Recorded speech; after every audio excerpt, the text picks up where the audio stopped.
काय माई, आज तरी मुलांशी बोलणं झालं का?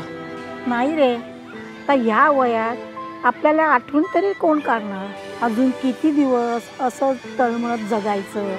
हे माई, पण मी असं ऐकलंय की सरकार आपल्यासारख्या ज्येष्ठ नागरिकांसाठी विशेष निवासस्थानं तयार करते, जिथे आपल्याला अगदी सुरक्षित, आनंदी आणि अगदी घरासारखं वाटणार आहे.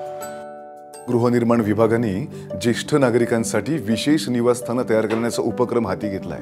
या निवासांमध्ये सुसज्जित खोल्या, वैद्यकीय सेवा, व्यायामशाळा, ध्यानधारणा केंद्र आणि सामूहिक कार्यक्रमांसाठी हॉल्स असतील, जिथे तुम्ही तुमच्यासारख्या मित्रांसोबत वेळ घालवू शकाल.